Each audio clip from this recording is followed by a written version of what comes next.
송영길 대표가 최근에 이재명 후보가 문재인 정부에서 탄압을 받았다라고 발언을 해서 민주당 내에서 이게 뭔 소리냐라는 반응이 나오고 있습니다. 송영길 대표, 이재명 문 정부에서 탄압받던 사람이다.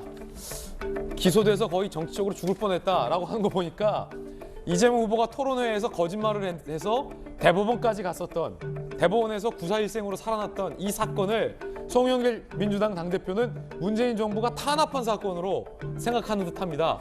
이 후보 역시 새로운 정권 창출이다라고 발언한 겁니다.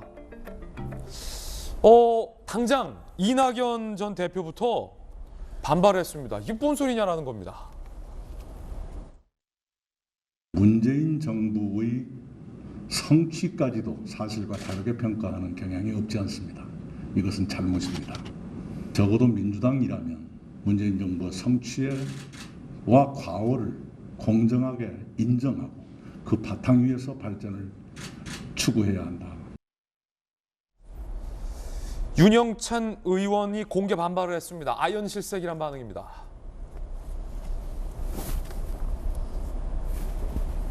아연 실색, 내부를 분열시키는 이 같은 발언, 선거에 무슨 도움이 되는지 모르겠다. 친문 윤영찬 의원 공개 반발했습니다. 김종민 의원 반응도 나왔는데 발언 취소하고 당대표가 사과해야 한다라고까지 밝힌 겁니다. 박정환 실장님. 네. 이재명 후보가 문재인 정부에서 탄압을 받았다. 송영길 대표 발언이니까 이게 뭐 야당의 발언이면 마타도네 하고 말 텐데 송영길 당대표가 한 발언이니까 뭔가 근거가 이시하신 발언입니까?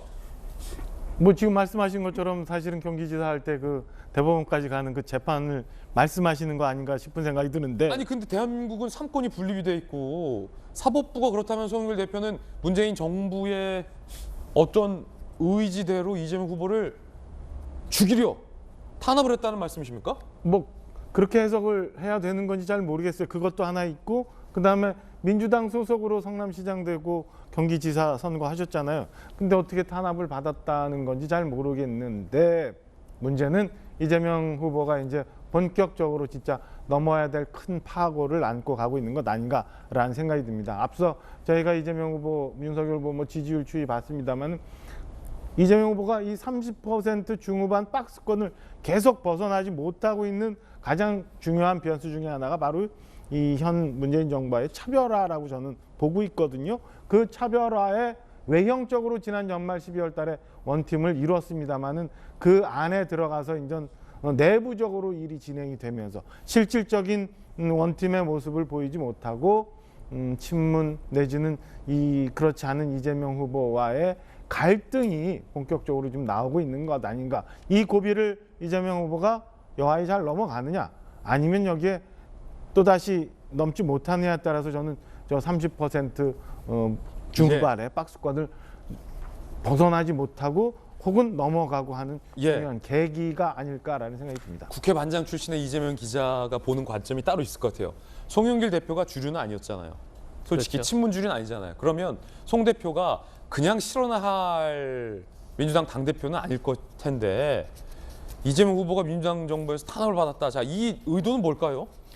그러니까 이재명 후보의 얘기와 결을 맞추려 했던 거죠. 사실은 이재명 후보 스스로가 나는 윤석열도 아니지만 문재인도 아니다 이렇게 선언을 한 겁니다. 그리고 이제 이재명이 민주당을 만들겠다. 그 얘기는 뭐냐면 이재명의 집권은 문재인 정부 이기가 아니다. 이재명 정부다라는 걸 강조했던 거죠. 아마 이제 그걸 같이 송영길 대표도 강조하는 차원에서 얘기를 꺼냈겠지만 사실 이 얘기의 파장은 굉장히 큰 거죠. 뭐가 되냐면 이 얘기는 문재인 정부에서 상대 진영을, 국민의힘을 적폐를 규정하고 청산하는 데 그친 게 아니라 자기 진영 내에서도 정적을 제거하려 했다.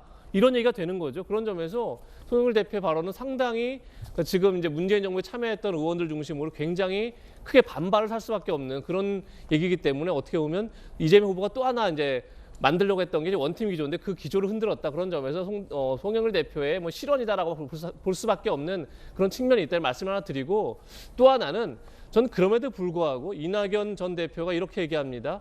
문재인 정부의 성취를 폄하해서는 안 된다라고 얘기를 하는데 저는 그것이 어떤 의미인가 참 굉장히 의아하다는 생각이 드는 게, 자, 문재인 정부에서 권력기관 개혁을 뭐 제도화했다. 이렇게 문재인 대통령이 신년사에서 밝혔습니다. 그런데 그 제도화한 개혁이 어떤 거죠? 결국은 검찰 개혁을 통해서 검찰 수사권 남용을 막겠다면서 출범했던 공수처가 최악의 민간인 사찰 논란을 빚고 있습니다. 그리고 또 뭐 검찰 개혁을 했다고 하지만 검찰은 그야말로 권력 앞에서 과연 독립성을 유지하고 있느냐 의문을 갖고 있습니다. 뭐 그것뿐만이 아니라 조금 전에 얘기했지만 전임 정권, 전전임 정권까지를 뭐 적폐로 규정을 청산했던 어떻게 보면 역대 가장 정치 보복을 했던 정권으로 기록될 것이고요. 또 하나는 뭐 탈원전 같이 본인의 정책 기조와 맞지 않는 관료들에 대한 감찰을 일상화했습니다. 과연 이것이 문재인 정부의 어떤 성취를 폄하하는 것이라고 얘기한 건지 자체도 그냥 의아하다 이런 말씀도 같이 드리고 싶습니다. 예, 이재명 기자 의견 들어봤습니다. 송 대표 발언에 대해서 이재명 후보 본인도 정작 송 대표가 지나치셨다, 도를 넘으신 것 같다라고 비판한 바 있습니다. 자, 그런가 하면 앞서서 20대들의 지지율 상승 탄력을 받고 있는 윤석열 후보가 내친 김에 게임에 대한 이야기까지 했습니다. 들어보시죠.